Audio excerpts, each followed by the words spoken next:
My name's Tom Crowley. I'm the Federal Political Reporter at the ABC, and I suppose more pertinently tonight, a former student of the school, finished here in 2013, and I've been to a number of these wonderful forums in the past. They're a great hallmark of the Xavier Social Justice Network's calendar and the college's calendar, so it's a great pleasure to be here to moderate what I'm sure is going to be a fascinating discussion with a really excellent panel focusing in particular on, I guess, the refugee experience, the refugee journey to Australia, but the welcome that refugees receive in Australia and their path to finding a new life and new hope here under the theme of tonight's event, which is Hope Lost and Hope Found. I'll have more to say about all of that in a moment, but to begin proceedings, I'd like to invite the College Rector, Father Chris Middleton, and the Director of Faith and Service, Mr. Frank Cumbo, for a prayer and an acknowledgement of country.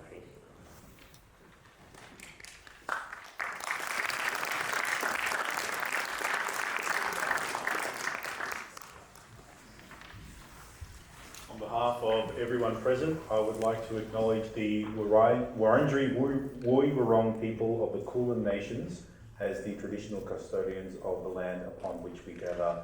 I extend our respects to any First Nations people present.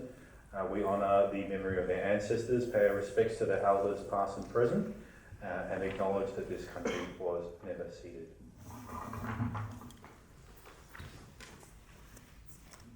So let's gather in the name of the Father, Son, Holy Spirit. Amen. Loving God, let's all gather this evening as we come together in spirit and in service, in friendship and fellowship. Thank you for the blessings of our individual and collective God-given gifts. Place in our hearts the desire to make a difference to our families, to our community, to our country, and the many cultures and peoples worldwide.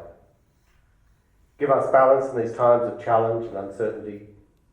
Help us move toward our goals with determination, and always with an abundant sense of humour. Thank you for food in a world where many know only hunger, for our faith in a world where many know fear, for friends in a world where many know only loneliness, and for safety in a world where many are so vulnerable. Please bless this time together that we might discover hope and find challenge. For all this, we give you thanks in the name of Jesus, our Lord and friend. Amen.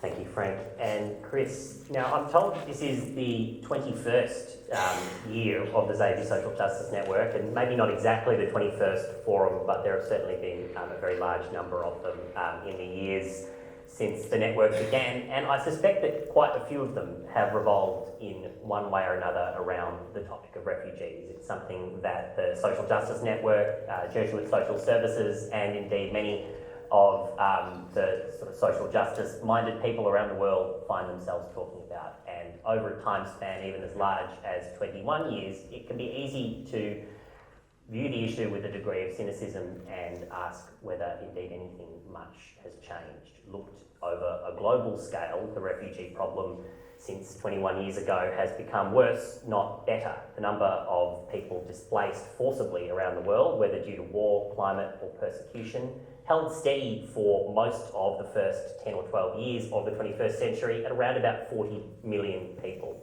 Since then, in the last 10 or 12 years, it has tripled rapidly to around 120 to 130 million. It's a number that is quite staggering and quite hard to wrap your head around.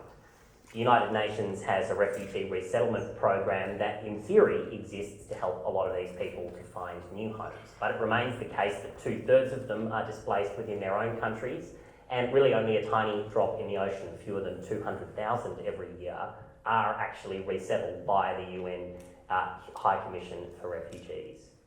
Australia's own contribution in that context is even smaller. The humanitarian program today sits at 20,000 every year. That's a little higher than it was a short time ago, but still modest in the context of Australia's own migration program, and certainly those global numbers. When we have refugee numbers that are much larger than the Australian population as a whole, it can be difficult, I suppose, to get a grasp on this issue and to make it feel tangible to our own lives and our own communities. But viewed another way, the Australian Humanitarian Program, which has been running for decades now and is a central part of Australia's migration system, means a very great deal indeed. Later this year, Australia expects to welcome its 1 millionth refugee in the history of the program, dating back to around about World War II.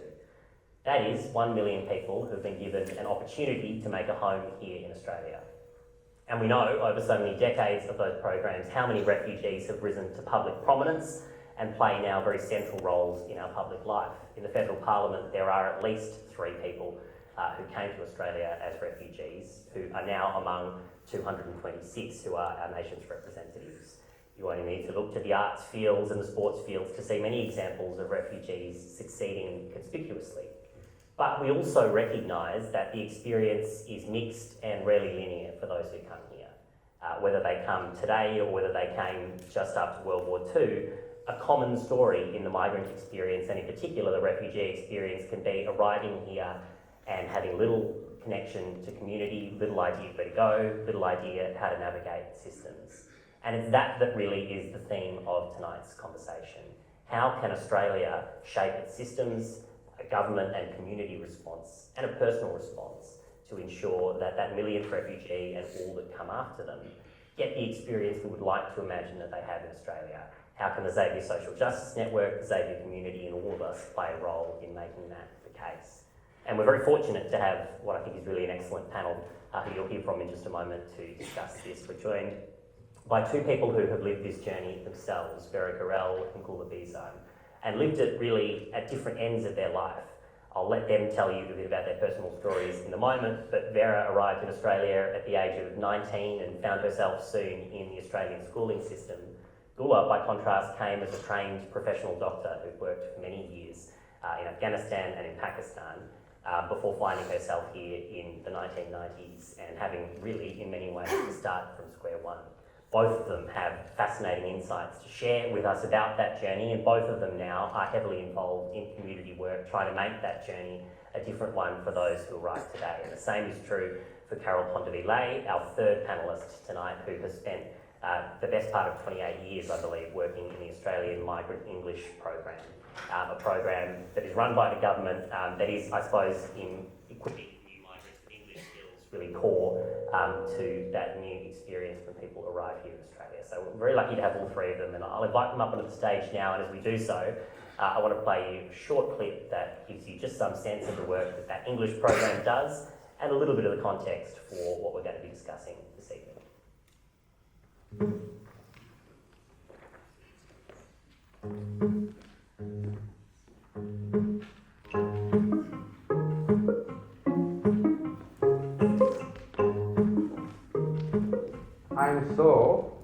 I'm coming Australia in maybe 3 years and 3 months.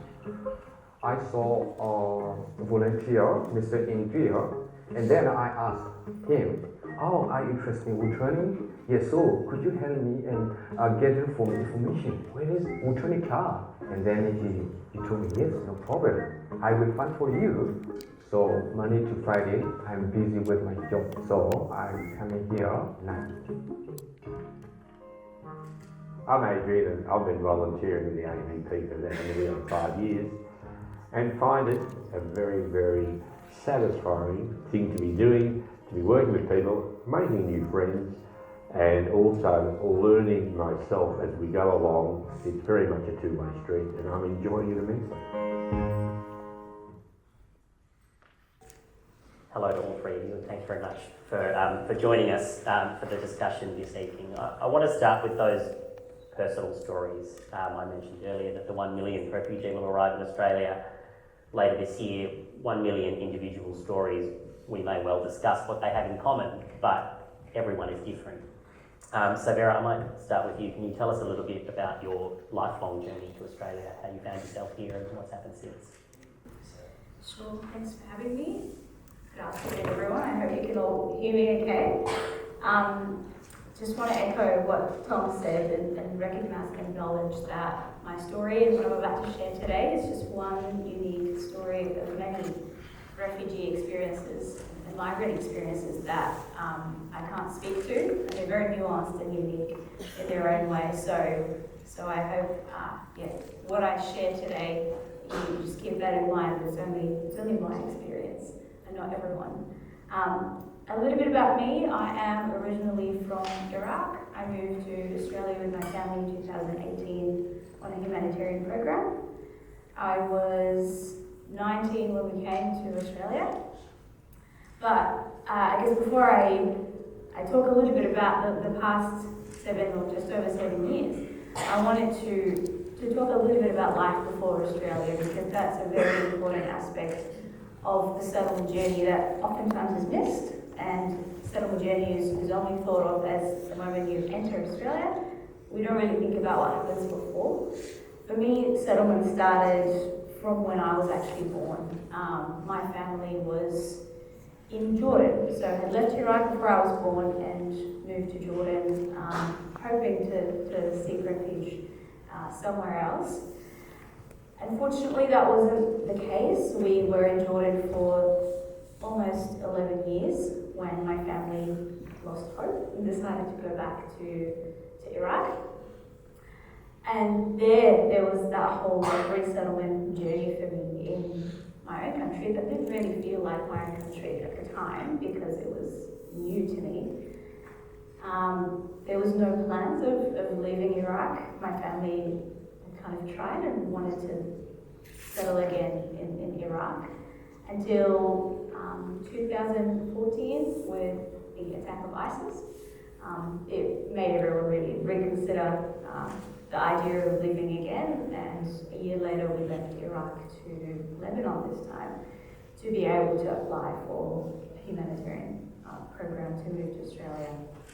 So it was, coming to Australia was this big dream, this long-awaited day that my family and I waited for and wanted to happen, and it was really a dream come true when we were told that we got the visa and we had a date, we had the tickets, and it was visible and it was proof that we were actually going. Even though I didn't really believe until the moment I reunited with my family here.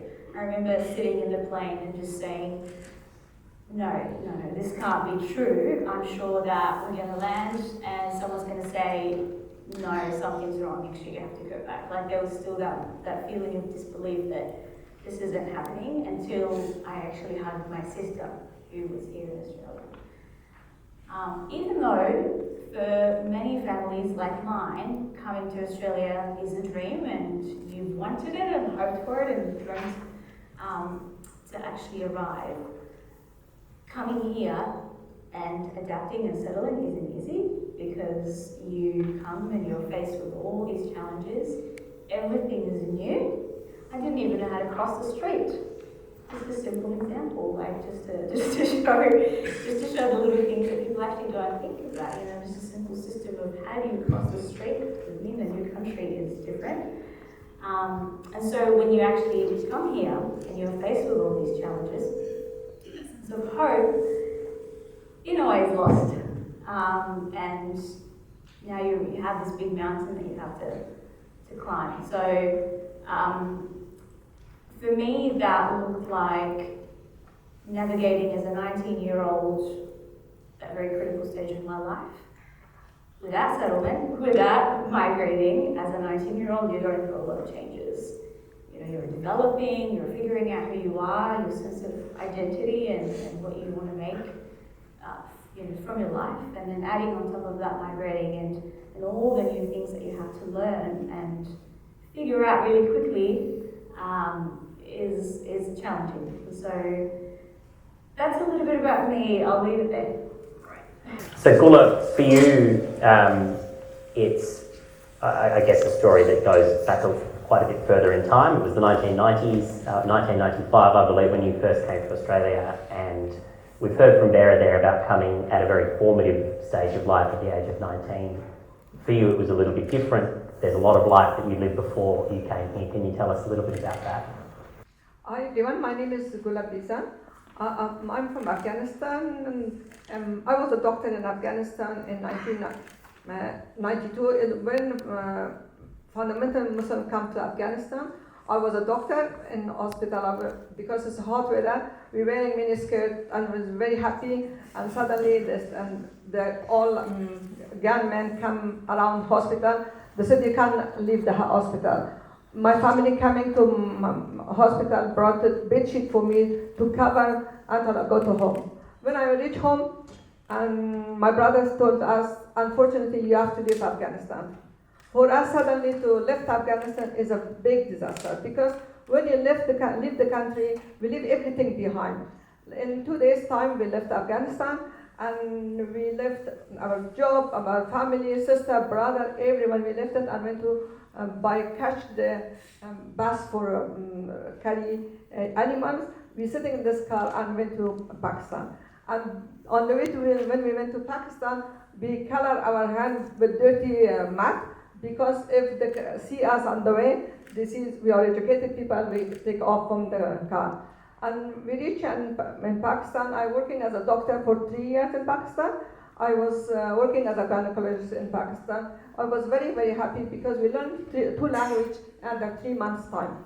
I learned Pashto and Urdu because when you, as a doctor, you have to speak the language. And it's because at this time I was young, I learned language very quickly and adopted in the culture and everything was perfect for me. And my brother sponsored us to come to Australia. And I said to my brother, no, I don't want to come because now I'm fit and I'm working. I'm very happy. They said, because of you, my family not coming, you have to come, no choice. And because my mom and my sister and brother are supposed to come to Australia, I have to come to Australia. I wasn't happy because until Tuesday when I left Pakistan, I was a doctor in hospital. And I left Pakistan. Thursday I coming to Australia and I stand up in the queue of Centrelink. It's every fortnight when I went to the Centrelink, it was a big disaster for me. I can't sleep the night time because it's very hard for me. In Pakistan, when I'm working a day, we receive $500 American a day. And we come to Australia, I stand up in the queue every fortnight and I receive $380. This was make me very sick and I was going to suffer for very severe mental health. I was suffering for depression. The morning I don't want to wake up. I got the same dream all the time, hospital, patient, operation theater. It was very hard for me to stay in Australia. My family said, no, please stay for 2 years, after that you can go. And unfortunately I didn't go back to Afghanistan because Afghanistan is war, and I didn't go Pakistan, I stay in Australia. It's very, very hard for a doctor coming to Australia, doesn't know the language, no culture, everything is new for us. And I started to EMS class. It's very hard you finish university, look like from university you go back to kindergarten. And for me it looks like that. It started because I grew up in Russia time in Afghanistan. We can speak English and we do not know Russia as well because we are against Russia. I don't know English, and I started from A to Z for EMS class, and I started life in Australia. So that English class that was available to you in 1995 when we were talking for the show was really one of the only services that was available for you when you arrived here at that time? Only services, just English classes. At the moment we got a lot of services for new arrival Afghan refugees, but that time no, just English classes. I should say English, your 6th or 7th language? Yes, it's my second language. What's the next one?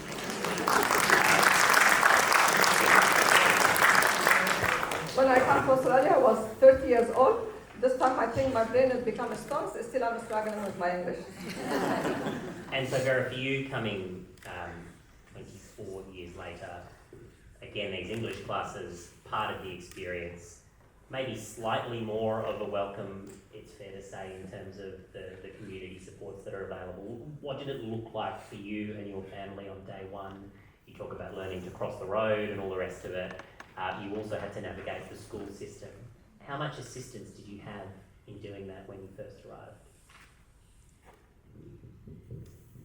Yeah, I think for me at the start, when I first came, there was little thought or planning that has gone into what's next. It was just all about arriving and actually reuniting with our family. So the first 2 weeks, and I have a lot of family and I'm grateful for that. I do have a lot of my dad's relatives in Australia, so there was that support there, and a lot of them have been in Australia for 30 plus years. Even though there is that sense of community and connection to the family, a lot of them have come at a very different time where everything was different, the services were different. So for me, the person that really was able to assist was my sister, who had arrived here just a year and a half before we did. For me, my choice was, well, I guess at the time I thought my only option was to go to the Adult Migrant English program, which is what Gula went to as well. At the time it was delivered through AIMS, organisation AIMS. So for me as a 19-year-old, that was all I thought I could do, really. Go to English classes and then figure it out from there, until I was advised by a relative that actually there is another path for you and you can go to school. And so I remember when I was talking to her, I internally, I was just like, sure, you think I can go to school? Like, no, look at me. First of all, look at all these barriers I have, like my age, my English language wasn't really there for me to go to high school, let alone 12. But that thought was planted in me, and the lady advocated and encouraged me to just try and actually go and give it a go. Yes, it's going to be hard, but it's an option and it will set you up for success. So I did, and I went down that path of going to mainstream school, and I was lucky that I knocked on the door of a very welcoming school that said, yes, this is hard, we haven't done it before, but we're willing to give you a chance, we're willing to support you.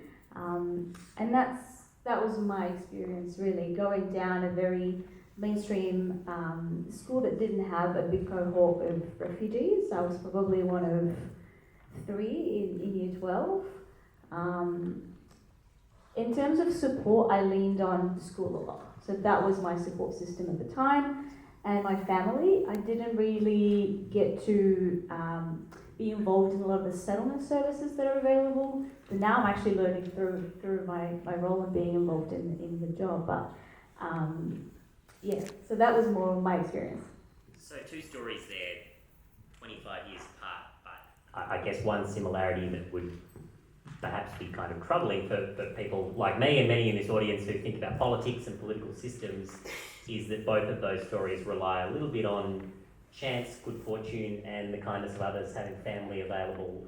Apart from that English program, not much else in the way of formal supports that were obvious for either of you at very different points in time coming to Australia. That's a good note to bring you in, Carole, because over really this same time period, you've been heavily involved in that linchpin of the system, the English program. But also, I think it's fair to say, involved in what I might call the hodgepodge of community groups and all these other different solutions that have evolved in the meantime to create more of an ecosystem for people arriving. What have you observed in terms of change over that time in the welcome that we provide to refugees, and how has that happened? And maybe tell us a little bit about your own history in that process.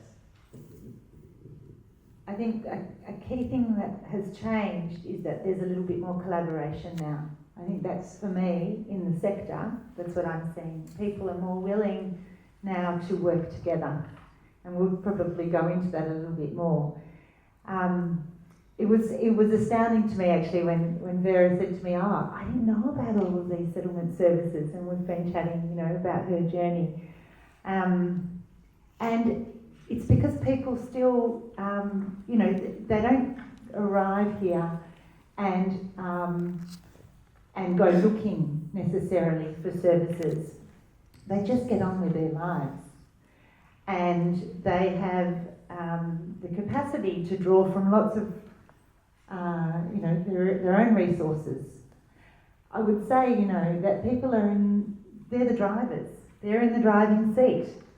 And we've always got to remember that when you're working in this space. And the government, the government can establish programs that are there, that are solid, that provide support. For instance, the Humanitarian Settlement Program, the HSP, for people in that first year of arrival, or then there's services like SETS, which helps people from 1 year to 5 years of arrival. So the government has all these things in place. But essentially, people go and they seek out support where they can and where they, in the moment, I would say. And it's just really important, I guess, to be part, to know that it's great to be part of that ecosystem of support, as a volunteer, working in a program and so forth. There's always room for that, but that to always be aware that, you're there, but whether people come and seek out that support or not, it's really up to them. And I've learned actually, one of the things that I've really learned is that to always recognise that the support actually comes from the communities themselves. And as an EAL teacher, I remember, really understanding that people in a class, in an AMEP class, they're actually learning more from each other than they would be from the teacher, They're asking each other questions. Oh, I've tried to do this way, it didn't work, how did you get around that bureaucratic issue, and they're helping each other. Oh, I'm looking for a fridge, or I'm, simple things. And you can just see that information being shared and those tips, on how to solve problems that they're having. And it's always really worthwhile to know that, when you're working in this space, that the lived experience is the most worthwhile thing to bring to people. And so that's, I guess, one of the things that has changed most significantly in the space over the last few years is the evolution of a lot more of these groups that are by communities and for communities. And Gula, that's at the heart of your work. In the time that you've been in Australia with the Afghan Women Association, can you tell us a little bit about your journey to forming, what is now a group that's really at the forefront of the Afghan community in Melbourne and across Australia? Can you tell us first a little bit more about some of that work? The reason I'm planning to become a community worker, because when I arrived Australia, after a while I think I should be started work, and I applied for a childcare assistant. And the childcare assistant, they accepted me because they said I'm a qualified doctor, and they said, okay, very good, and they accepted me. And I started childcare assistant in the childcare. They started working for a kitchen. The first thing in the morning, I clean the kitchen, I cook the food for the center, and finish by vacuuming the center. I started working 6:30 in the morning, finished 6:30 night time. But sometimes, because that time I'm not driving, when I went to 10 o'clock, they said, oh, sorry, could you please, we don't need you coming at 1 o'clock. I just left the center and sitting in the under tree for 3 hours. I haven't got this confident to sitting in the room to have a cup of tea or coffee. Just I go out and sitting in the under tree and come after 3 hours. And after 3 hours, they said, oh, sorry, we don't need you today. If you come in, you come at 5 o'clock or 6 o'clock, because they need for cleaning. They all the time do this kind of stuff for me, because they know I don't know the language, I don't know the culture, I don't know the law regulation, I don't know anything. I got the key. I opened the office and closed the office. The center. One time I got very bad backache, and I said, I got back problem. They said, no, it's okay. Because this was very heavy vacuum cleaner, I put it in my bag. I'm very short. They are very full. I was 45 kilos. Maybe the vacuum cleaner is 50 kilos. It's very heavy for me to run. But I just shut my mouth. I didn't ask more. I got back problem. I just cleaned the center. Even sometimes when the center is clean, I do grooming the outside as well. And when I finish, I go home. Especially the winter time is very hard for me, because I left the home by 5 o'clock by bus. I catch up the bus the first morning. It's very hard for me because I was scared. In Afghanistan, girls by themselves is not go to the street because it's not secure for us. And for me, I was panicking because I don't want to become late in the childcare. One day all the time when asking for my payment, they said, sorry, next fortnight. For 3 months, I couldn't receive the payment. And I said, why? The payment, other staff received the payment, why not me? But because I haven't got this confident to talk, where my payment? Why I working from 6:30 to 6:30 night time? And why not? I'm not going for break. Any teacher goes for break, they ask me for relieve this teacher. All the time I'm going around the rooms. And especially afternoon, when I put food for the baby's room, and the tears coming from my eyes, and I said, I remember Afghanistan when the servant coming to the room, and they said, you want salty or non-salty food? And this is, I sit and I started crying. I remember I was a very good position in Afghanistan and come here. This was very, very hard for me. One morning when I went to the center, the center said, oh, under new management, you can't open the door. And I said, what's happening? They said, this owner is bankrupt. And until now, it was almost 25 years, I couldn't receive my payment. And this time, I made decision. I said, I would like to do something for refugee people. Something for, I suffer so much. Because that time, for me, money was important because I haven't got money, we not receive Centrelink money, and this center also not give me money. And I counted because I was engaged and my fiancé will be coming from Afghanistan, I need money. But every night I counted how much money in 3 months time, but unfortunately I couldn't receive it. And I decided to do something for, become an advocate for refugee people. Doesn't matter which country you come from, which religion, doesn't matter. As long as when refugee coming, I support them. And I started social science in university with very little English. And I'm struggling a lot because I got 3 kids and I start university. And first job I started is in Dalian Council as a peer educator leader. After that I started with Springs Women for a few years. And after that I worked with Catholic Care as a refugee, working with refugees. And by 2021, when Afghanistan regime is collapsed, and Scott Morrison announced us for an advisory group, and then appointed me as an advisor for immigration minister. And I'm very lucky, I talked with Alex Hawks and asked them about the possibility to support grassroots organization. Because previously I working with bigger organization like Catholic Care. It's very good organization, but unfortunately it's a bureaucracy.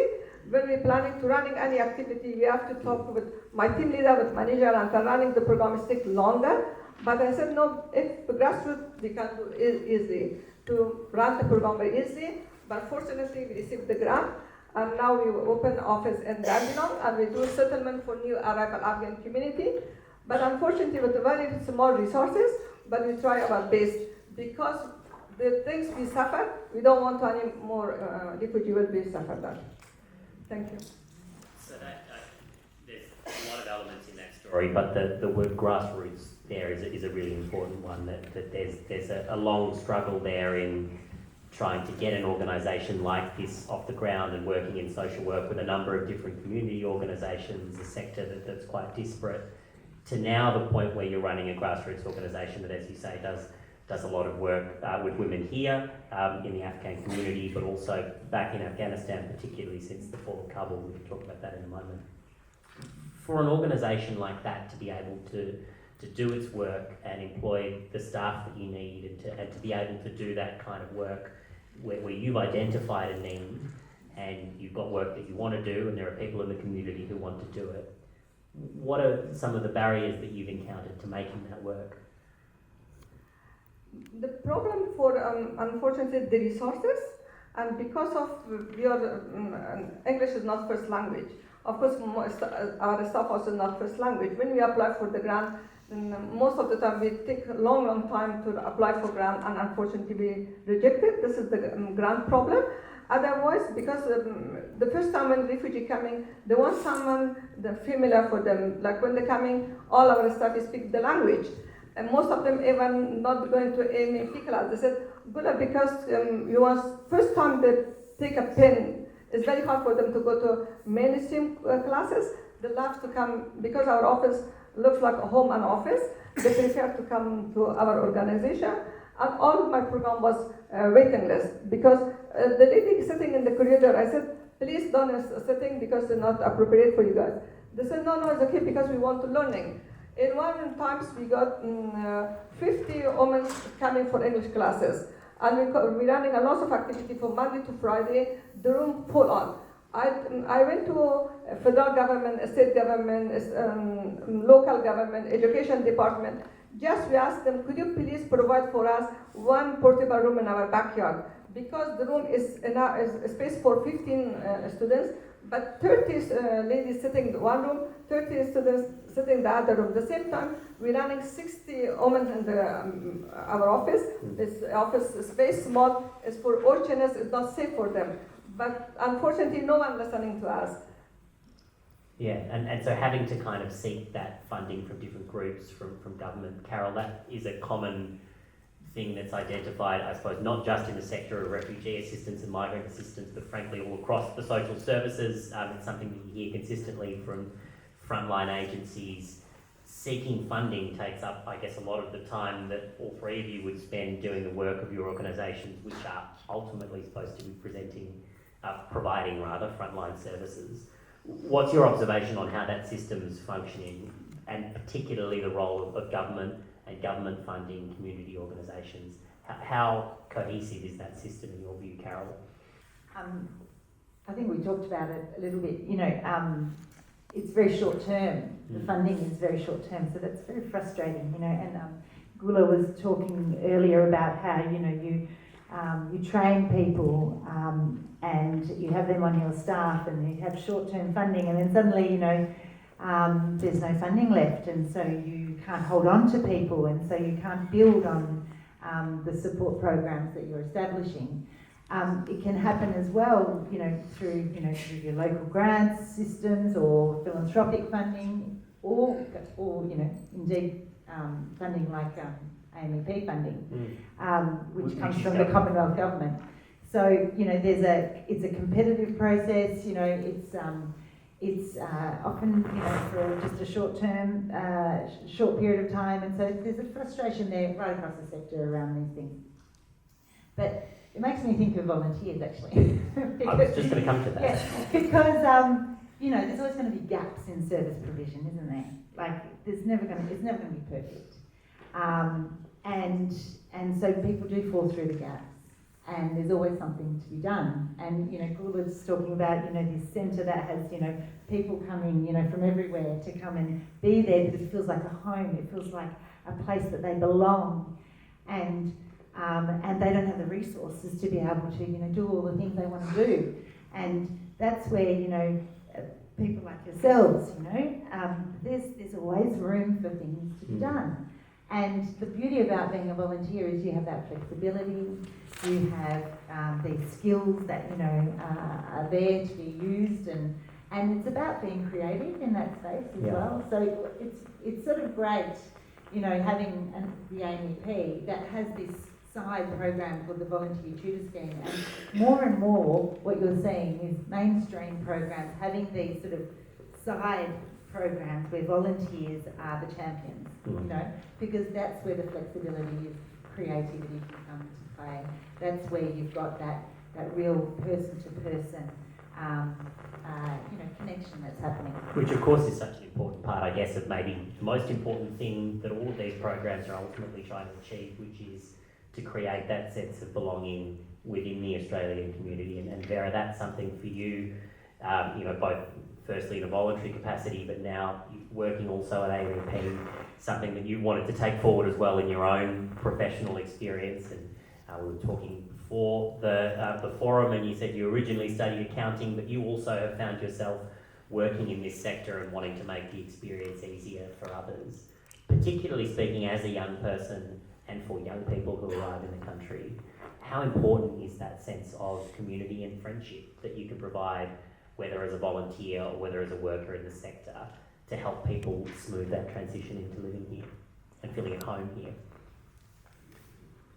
I mean, it's very important. You can have all the resources in the world.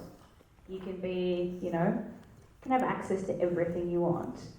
But if you're alone, then what's what's really the value, what's the meaning of any of it, right? It's something that all of us, refugees or not, we all want. We're wired for connection, we're social beings, and we're meant to be living and working and, just thriving in communities. We're not really, we don't function well in isolation.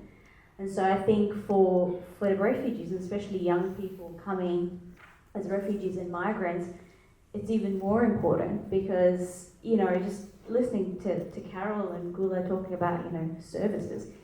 For anyone coming, they don't really see a service. I think back to my time and all yes, there were services I connected with, but I don't think back and say, I connected with X service. I think I connected with that person.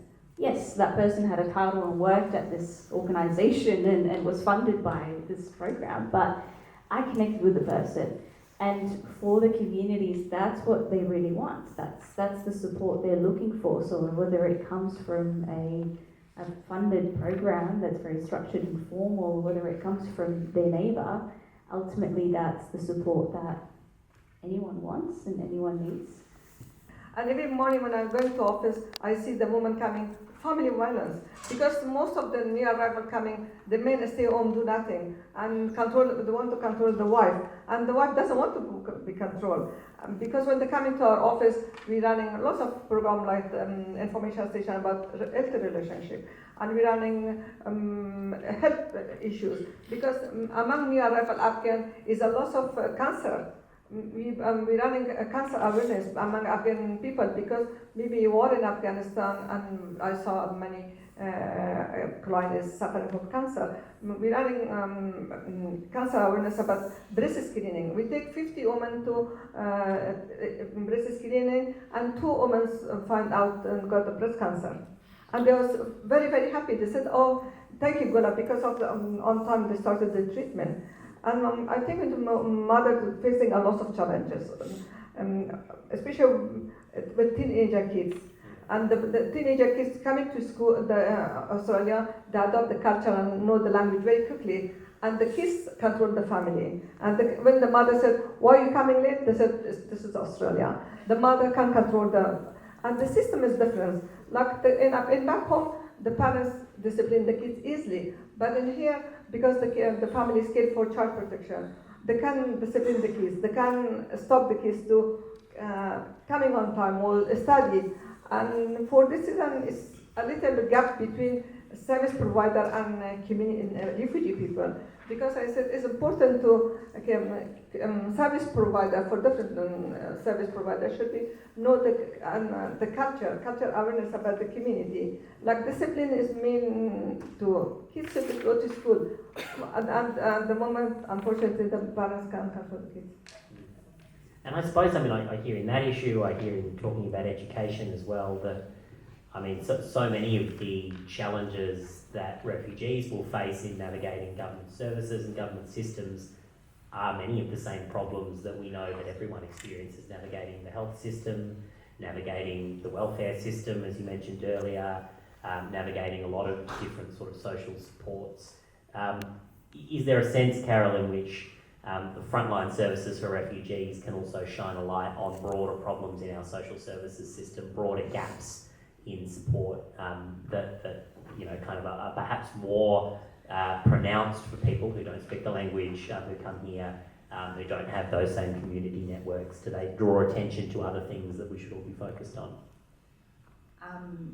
There's a lot of work being done around accessibility at the moment, like where just all the mainstream services are really sort of getting a sense of how do we make things easier for people to navigate our systems. And really, as soon as you start thinking about making your service easier for people who are newly arrived with very little English, you actually make it easier for everyone to really connect with those services. So it sort of makes sense. COVID really, it sort of put a spanner in the works, and I think lots has happened since then because it suddenly we're trying to get this message around the health message out to everyone, and it really highlighted the gaps in communicating to communities like newly arrived refugees. And so I think overall, I feel like, you know, there's been a lot of learning and a lot more sort of acceptance in Melbourne anyway, that I'm seeing, to really make an effort to make things more accessible, be more aware about, you know, the way you want to portray things, give information to people, welcome people, all those sort of things. Just listening to you though, Gula, I just want to say, you know, every time I think this is the thing that we need to do, just be listening to these stories. You know, you're talking about so many issues there that you're seeing all the time in your work. And I just remember, you know, it's sort of just very humbling, because I just remember that it's always, the answer is always around, you know, asking people what they need. And I just remember, you know, talking about the Xavier Social Justice Network. There's an amazing Xavier Social Justice Network volunteer that used to work with me when I was working at Jesuit Social Services, and we were running a program called the South Sudanese Job Club, and it was for South Sudanese women. And we were trying to get women ready for work in the aged care sector. And, you know, we'd done all this work, and the Xavier Social Justice Network volunteer at the time was a retired nurse. And so she came in to do a lot of that education, you know, around going in at that very entry level. But one day we were able to invite a South Sudanese woman who's working already in aged care to come and speak to this group of women. And she gave the best advice ever. And that just sort of, it's very humbling when you have that experience, because you do all this education stuff and then someone comes in, and do you know what she said?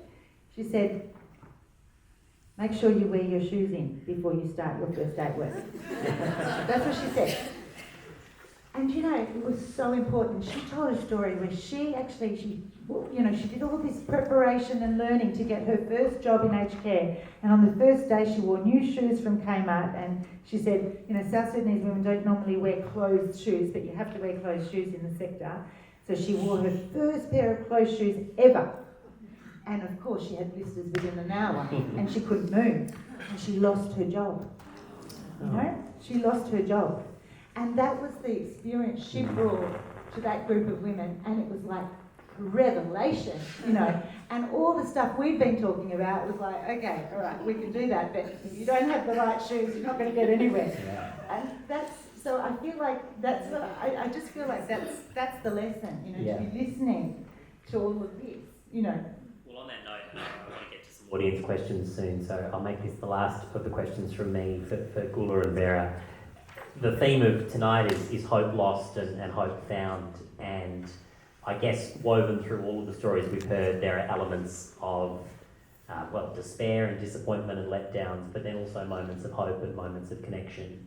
I want to ask you both what success looks like when we think about giving refugees who come today the welcome that we would like them to have here. Can you speak about moments in your own journey that gave you that sense of hope and connection and belonging in Australia, and that helped you to feel like you were on the right track, and some of those positive moments that then hopefully, you know, you're able to share with others through your work? Maybe Gula. I think when we come to Australia, we lost. It takes a long time to stand up again. And the day when we opened our organization, I was so happy. Looks like I got $1 million lottery. Because it's something I was dream. Because I'm working in the settlement field, but it wasn't successful. I all the time said, if I got my organization, I do this, I do that. And the day when I opened my organization, with very small, tiny office for 2 months. After 2 months, we're going for the bigger one, and now we need bigger than that. And every morning when I'm sitting in the office, and the woman's coming very floppy, tired, and after 1 week they totally change. Because the first things we done it, every morning I said to my staff, prepare breakfast for them. Because women, even I was a mother, when left the home in the morning, because we will make breakfast for the kids, the lunch boxes, everything, you put yourself the last. I said, it's important. When the ladies coming to the office, they got breakfast. Sometimes my office said, Gula, we haven't got budget. I said, don't worry about it. Bring in some, put the sugar and Afghan bread in the table. And then this one make the day of the women. This looks like belonging. It looks like and happy. They start the day, and they are very happy to come. Like one day, a lady come to office. It was Monday. They cut their finger on Saturday. She waiting Saturday, Sunday, Monday to the GP is open. She goes to the GP. When she went to the GP doctor said, you should be cut the finger. Because she doesn't know how to contact the ambulance, how to go to emergency. And I said to my staff, please organize ambulance for next information session. Please organize fire brigade for next information session. Every Thursday, sometimes I run 2-3 sessions because I want to inform the community as soon as possible. Because when the community come into our office, we empower them and stay for just 1 year. After 1 year, totally different ladies coming. Every week, we got enrollment more than 20. Every day, more than 20 new arrivals, we register. We put for the government, we're supposed to see 150 a year. Now we got 1,200. Right. Wow. It's more than behind our target. Staff said, Gula, I said, it's okay, leave them to come because they're coming for hope. And we gave them hope as well. I told them, most of the time, I talk about my story. When I'm educated, a doctor from Afghanistan come to Australia, suffers so much. And imagine a non-educated mother come for Afghanistan with 7-8 kids and doesn't understand the language, culture, anything. They need support. And we try to take each other's hand and we stand up strongly. Thank you for that.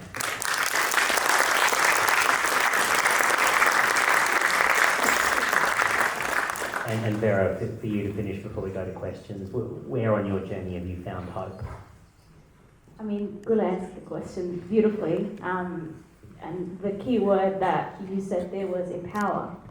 And I remember just a moment that it's coming to me now, actually, my very first memory of finding hope again here in Australia was when I completed my very first assessment in Year 12, actually. I remember when I joined,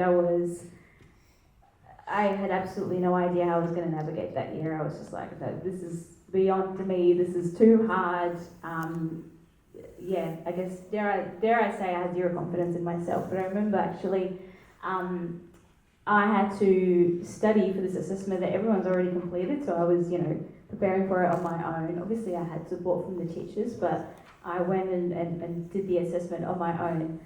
And when I went to take it, I was terrified to go and see the results because I'm sure sure this is bad. I was just hoping to pass this assessment, and to me it really felt like whatever outcome I got for that one assessment, it was going to be the outcome of the entire year. And to my surprise, I got a perfect score. And I remember looking at my teacher and I'm like, are you sure? You might just, you want to double check, just look at it again. And he looked at me and he said, yeah, I am sure. You got this. You can do this. And really it's that moment that I... Absolutely, yeah.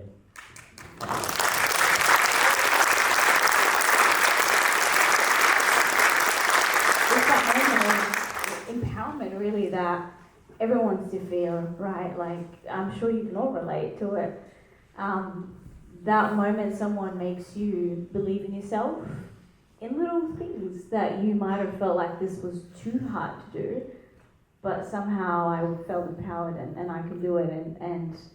And to me, that's success. It was through those every day, just showing up and going and saying, I just need to get through today. I just need to get through this assignment. It's one step at a time, and then before you know it, you look back 7 years, you're like, wow, I did all of this. So I guess that's success. It's those little moments of empowerment and confidence that you can give to someone to believe in themselves again. Well, it's a beautiful note to finish our section and to go out to you, the audience, and I suppose a reminder of the powerful impact that volunteers, teachers and really any of us can play in other people's lives. So thank you all for sharing those experiences. We are going to get tight for time soon, so I do want to get to questions from the audience, including I can see a number of lasers from students who I'm sure are preparing for themselves. So yes, I've stolen the microphones for questions. The process of sorting out their sound issues, so I might have to surrender one of them, and then maybe I'll leave one with the panellists actually. Oh yeah, so we can take that out. I saw a hand sticking up over in the corner there, so we can begin there. I probably don't need a microphone. I was just going to say, I've known Gula for 20 years. I sort of did next door to Gula, so it's more a comment. But Gula's made a specific choice. She's a health professional who could be sitting in a practice in Dandenong and have a very comfortable life. But she's made a choice that it's more important to represent her community and live on the smell of an oily rag, because Gula does not live on much money. Half the income she earns, only because I know her very well, goes into the organisation. She's available 24 hours a day. She deals with homeless 80-year-old Afghan women who've been thrown out of their house. She's very much the mouthpiece of the Afghan people within the whole of the southeast of Victoria. And without them, without Gula, and the choice she's made to be different, and has decided to sacrifice financial security for giving other people dignity and empowerment. So just a comment more than anything else, but I'll leave it at that.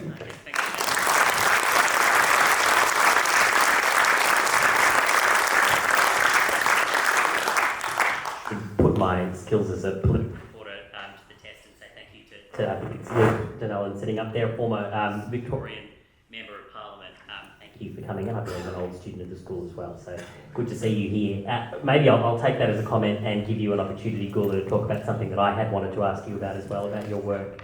And that is firstly to acknowledge that today itself, I believe, is the 4th anniversary of the fall of Kabul and the return of the Taliban to Afghanistan, and your organisation not only is very crucially involved in work for people here, but does a lot of work for people who are back and women who are back in Afghanistan, where life has changed really dramatically and quite despairingly in the last few years. Could you tell us a little bit about some of that work? Since I come to Australia, I think it's a part of my life to help Afghanistan. In 2015, I went to India to receive the training for how to start microfinance for women, because I believe women financially independent. And since 2015, I opened a school in Afghanistan and also started microfinance project in Afghanistan. And also we help women in Afghanistan, because in Afghanistan a lot of men is killed or left Afghanistan. Majority of women left behind with nothing, no money, no Centrelink money, nothing. And especially in 4 years' time, since Taliban came, the women and girls not allowed to go out, not in the public, no university, no school. In 4 years, I started underground school. We're running high school in Afghanistan, and also we regularly send money for poor women to stand up their feet and feed the kids. And because the Taliban not allowed even to work in the offices, everything's shut for Afghan girls.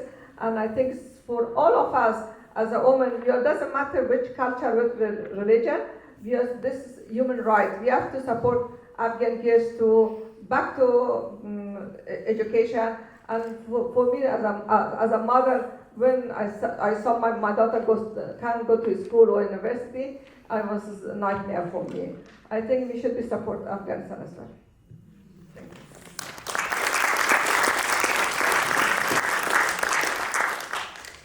Student hand up over there, so we might go in that direction next. This is a question for Carole. You spoke a bit tonight about the accessibility of assistance that's there for refugees, and a bit about this idea that even if there is assistance, it's not readily being offered, like you have to go out and seek help, especially in a circumstance where you are probably going to be struggling coming into the country. What do you think, from a policy perspective, we should be doing in Australia to improve the accessibility of assistance for refugees, but also more broadly ensuring that refugees coming to Australia can have a better transition into society and feel more welcomed? Okay, it's a doozy.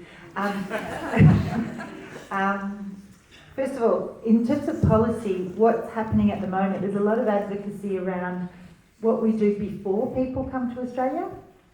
So I think that's a really interesting thing, actually, and I've been involved in some sort of roundtable discussions at that sort of policy level about what we can do to better prepare people who have been offered an opportunity to come through the humanitarian program. They're waiting often in a country not their own, and there's months and months that go past sometimes. And how do we better prepare them for what to expect when they come here? And you hear stories again and again where people say they didn't even know where Australia was on the map, let alone anything else, you know. So how do we better prepare people? Then, you know, to keep in mind that, you know, Australia's immigration policy has meant that many people have been excluded from those services that I've mentioned. So, you know, we've got to keep those people in mind as well, and you know, slowly but surely we're seeing changes there. But to try and fix that problem, allow people here who need support to get the support they need. And, you know, you started off by saying, Tom, that, you know, settlement isn't linear, and there's no real time frame, you know, and yet we've got all these services that have these eligibility criteria and time frame criteria, you know, and we should really be allowing people that need support to access the support they need, and not sort of shut people out. And that there's a lot of advocacy within the sector talking about that at the moment as well. So people who actually work in the sector see the, you know, the inequality that's there, and they really do work very hard, you know, talking to government departments, ministers, and bringing this to their attention. It's often a question of money, as you can imagine, but you know, that idea of collaboration, you know, Gula and I and Vera, you know, we try and really collaborate in our work, because we don't want to double up, we don't want to you know, duplicate and waste, you know, the resources we have. We want to work together and reach as many people as possible. And if we can do more and more of that, then I think that's part of the solution. And more government is actually rewarding people who are working in this way. And so that's a really great thing that's changing as well. I was just wondering, what are some ways that on a more personal level we can try and empower and support refugees to inspire that hope? Thank you for that question. My answer actually is something I learned from Carole, so stealing something. But something I've observed that Carole does really well is ask questions. So ask very curious questions. If you're ever presented with an opportunity to help someone, don't think that you need to know what they need, and don't think that you need to have all the answers or know where to direct them. You might not know, and that's okay, but just ask and be curious about their experience, what they need. Sometimes they might, all they might need is just that conversation that you can have with them, and feeling like someone's interested in their life and in their perspective, because they bring a completely different perspective into that discussion. So I think if you're ever presented with that opportunity, approach it with curiosity and let that person tell you what they actually need.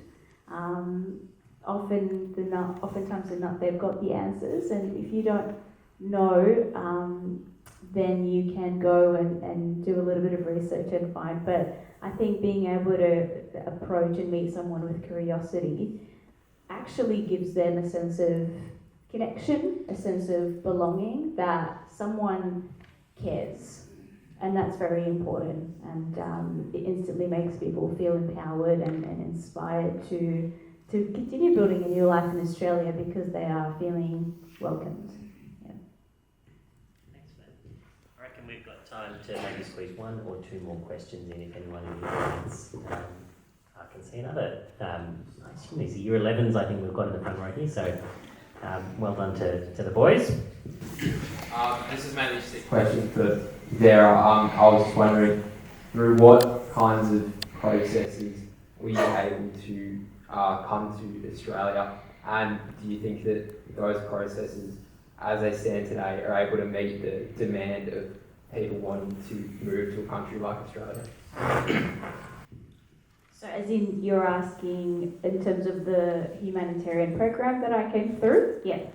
So I came through, there's many different pathways under the humanitarian as well, and I'm not an expert in them, you should ask Carole.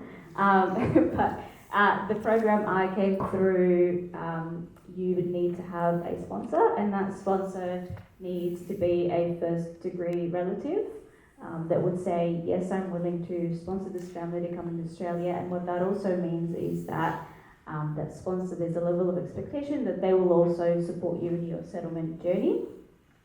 So you apply directly through the Australian Embassy, you don't go through the United Nations, so that's a different pathway. Whereas if you don't have that, then you can go through the UN and you apply through the UN, which is a different approach, and the UN kind of acts like the middleman, I guess, between the families and the refugees and countries that are willing to welcome refugees.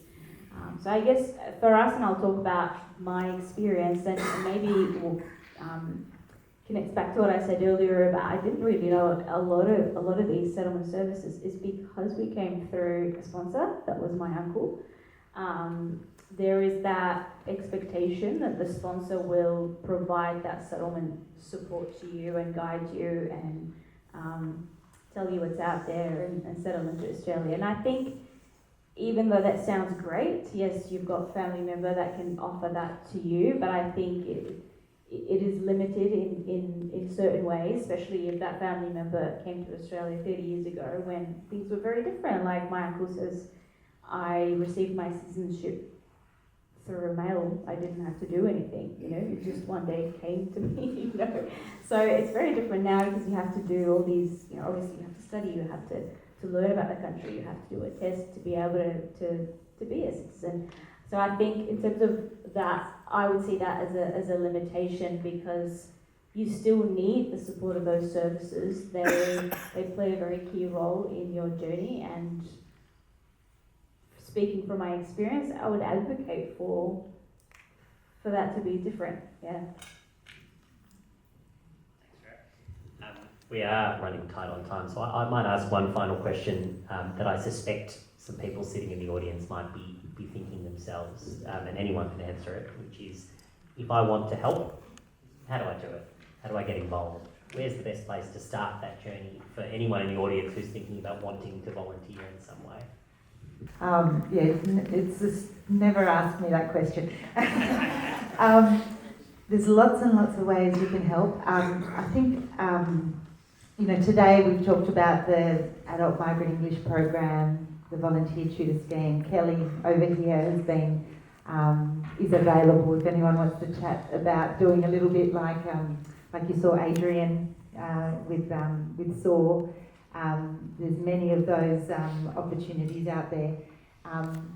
There's Gula's organisation who, as you can hear, there's a huge need. And, there's, I think you need to talk to Gula directly because, she'll find you something to do, definitely. There's no doubt about that. I wanted to mention as well the CRISP program. I don't know if everyone knows about the CRISP program, but like Vera was saying, she came through a 202 visa. The CRISP program is where not a family member, but a community group decides to put their hand up and say, we're going to sponsor a family to come and live in Australia. So, you boys, you might want to talk to mum and dad about forming a bit of a community group and seeing whether they want to be involved in something like the CRISP program, which means that you raise the money, you do a little bit of training, you prepare all the groundwork for a family to come and live in Melbourne. And then you support them for that first 12 months at least, as they settle into life in Australia. And so that's something to consider. But last night I went and saw Stan Grant. He did a lecture, the Simone Weil lecture, and he talked about Simone Weil's approach around mystical activism. And he was asked a question, what does that look like today for us? And his first response was a smile. And I actually think that has stayed with me all day. And, you know, we can all do something, and it can be as simple as that, you know, and that's quite, you know, it's very powerful, you know, to smile, to listen to someone, even if their English language is a little bit hard to understand, and then struggling to find the words, and you can just take that little bit longer to have that conversation with them. You can choose to just slow your speech down for someone to make it a bit easier for them to understand you.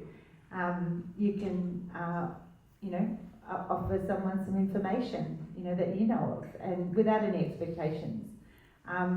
You can just, you know, step, as I said in the podcast, step out of your bubble and just go and, you know, meet people where they're at. And I think, you know, that's the challenge for all of us, I think. Well, it's a simple but powerful call to action, I think, to finish on. So a couple of final proceedings. I invite Michael Eilert, the Director of the Senior Campus, and Richard Harmer up in a moment to say some thank yous. But first, just from me, Vera, Gorel, Gula, Bezhan, Carole Pondevie-Lay, thank you. It's been such a wonderful discussion. I've learned a lot. Thank you. Tom, thank you for all your work for tonight, and to Carole and to Gula and to Vera, just thank you for your bravery. I'm here tonight also to thank our social justice, the Xavier Social Justice Network, for all the work that they do, and particularly all the work they've done in getting us to this point tonight, and to give us the opportunity, so Richard, to you and your team, to give us the opportunity to hear from these brave people.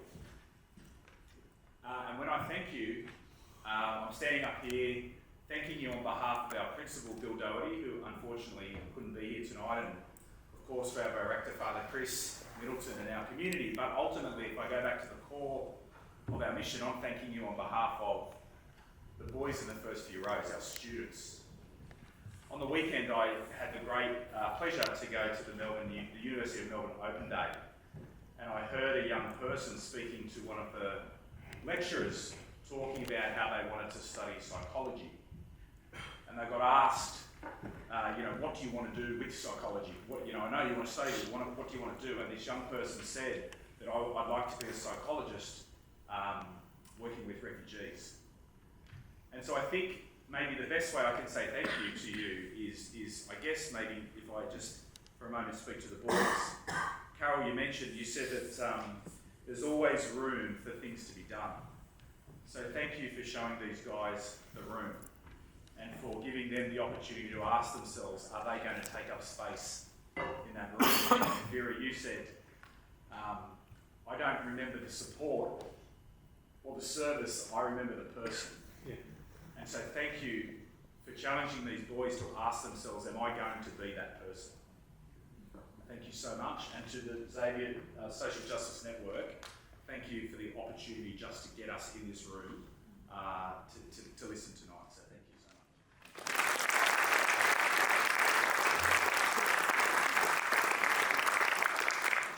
So it's my pleasure to thank both our speakers and our moderator for this evening, Carole, Vera, Gula and Tom. We really thank you for your commitment. This feels like a long journey. We've been at this for months now. And each time I've listened, you've told a different story. So I feel deeply privileged that I've had a chance to listen to some of your story on several occasions, and every time it's been something different. You know? It just shows the richness of each individual person's story. And as you said at the very beginning, Vera, there's millions of these stories. So thank you so much for this evening. I have a gift. I know Anna's around here somewhere. So if you can just file this way, and we're going to give you a gift on the way out. And as we do that, thank you so much for sharing your stories of refugee experience and finding home in Australia. Again, thank you very much.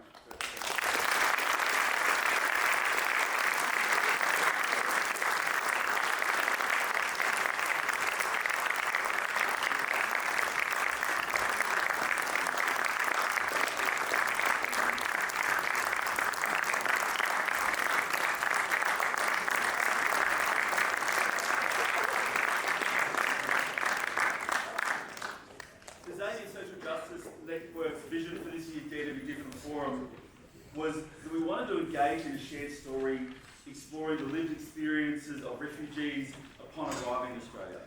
A journey that, as we've heard this evening, is often decades in the undertaking. It's a journey of hope lost and hope found. And what it really struck me this evening is that story, or that journey of hope lost and hope found, is repeated again and again and again, not just by each individual refugee, but the refugee community of hope lost, home found, again and again and again. There's many people that have worked tirelessly to make this year's Dare to Be Different forum happen. The Dare to Be Different working group. There's a number of people in this group. Special thanks to Anna Wright-Smith and Marco Jim. Together, you two have been unstoppable. This event would not have happened without you two showing up on a Zoom call every single week at 9 a.m. Showing up every single week whenever I was available to be on this call, which has changed all the time. But every single week to have a call to work out what the next steps were, so that we just kept momentum. So thank you so much. Our sound and lighting team, Sophie, Ewan and Matt, I know that the sound has been a bit all over the place this evening times. It's not through a lack of effort. I know that you've put so much time in, and I deeply appreciate your effort in making this happen this evening.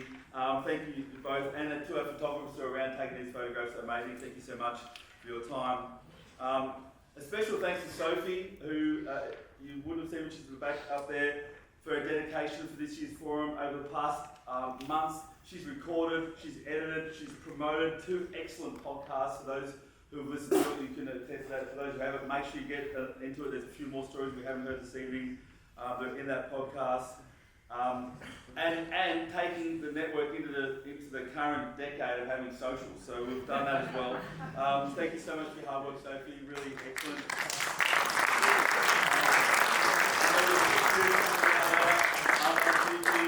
Matt, the student musicians out there, Howard, Patrick and Thomas playing music. I didn't really get a chance to hear much of it, but apparently it was amazing. Thank you so much for listening. Of Synergy 2025, our Indigenous Art Exhibition, Maria and Catherine Hall, fantastic for your time. Everywhere Art, both Susan and Emily, thank you so much for continuing to support the Xavier Social Justice Network every single year, curating and bringing together an amazing collection of art that really supports an amazing cause for our First Nations people. And Frank Cumbo and the students for supporting and being advisors and personal guides for those different arts. I also want to thank the many volunteers that have helped this evening, from College of Faith and Service team, the IT team as well, the Xavier College Parents Association, the various students and other members of the network who have ushered and done a whole bunch of stuff here to make this evening's success. Michael, thank you for your kind words, and to the other staff who attended this evening, and thank you to the college for your ongoing support. And my heartfelt thanks to every current volunteer who gave up their evening to come here and listen to some more stories of advocacy. The network doesn't exist without you, so thank you so much. Marco and Gregor, our 2 coordinators, and the network committee are great. Honestly, we're grateful recipients of stories of hope that you create with our partner agencies every single time you go out and do something. Every volunteer that goes and dedicates their time with a partner agency, we get a lot of feedback about how amazing you are. So I really want to thank you for your dedication and your efforts. This particular forum had 3 broad aims. First, we wanted to educate and deepen understanding and appreciation of the challenges that many refugees face when seeking settlement in Australia. Second, we want to inspire hope and generate greater connection with and motivation for getting involved with people who are trying to seek a home back. And third, to get you to do something about that. To hopefully to inspire you to get involved in volunteering through the Social Justice Network. So I invite you to become a volunteer. You'll see, there's some details there. I invite you to become a volunteer for the Xavier Social Justice Network if you're not already with the network. Join as an AMEP member. Anyone can do it. If you've listened to the podcast, one of the key questions that was asked was, what do I need? And the answer was, you need to smile and you need to listen. Anyone can be a volunteer. Anyone can help somebody else learn the English they need. Anyone can help them work how to go to the supermarket, how to navigate any of the local council stuff. Anyone can help doing that. A volunteer is a friend that helps somebody who's coming to Australia work out how, in this case, work out how to be successful. But if that's not your thing, we've got 20 other programs. There's so much you can do. So send us a message. And connect with Gregor and Marco, and they'll help you find the right program that's for you. If you want to start to date with the network, including what's volunteering opportunities, please connect on our social emails, get on our email list, get on Facebook, get on Instagram, follow us along. There'll be lots of updates there. And third, the future of the network really needs you. The need for volunteers in Australia and globally just continues to build. We're seeing a decline across many sectors in the number of people who are volunteering. So if you have any inclination to volunteer, it's really important that you get involved. The Social Justice Network also needs to grow to continue to meet those needs of those volunteers and to be partner agencies. So we're incredibly grateful again to Xavier College, who provides support to us every single year. The generosity of the college helps keep the light on the network. We can't survive without you. At the same time, we also thank the many people who donate.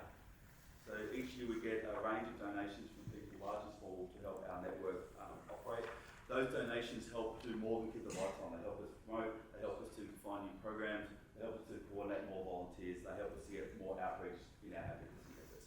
This event would not occur without donations to help pay for some of this stuff. So your donations really help. So if you have any inclination to donate to us, there's a QR code there, there'll be a QR code there, please. The college is exceptional in helping us, and we need more. Last thing, we've got 2 more events for the year. The first is a volunteer information evening on the 16th of September. If you're thinking about volunteering, you should come to this event, because it's going to give you a lot of information from a range of agencies about what's involved and what you need to, and how to help. And finally, the volunteer celebration evening on the 18th of November. It's an evening not to be missed. There'll be jazz, there's a special guest, there's a big reveal. I can't share it now, obviously, but there's a big thing happening at the end of the year, so we really hope you can make it to one of those events. So on that note, thank you so much for everyone who attended this evening. We're really privileged to have you come out on Thursday night when you've got a bunch of other stuff on. I'm sure there's footy on somewhere, is there? Is there footy on somewhere? No, there's not. Who cares about football? But I'm so glad that you're here. Thank you so much for your effort. Have a wonderful evening. I appreciate your time. Thanks, everyone.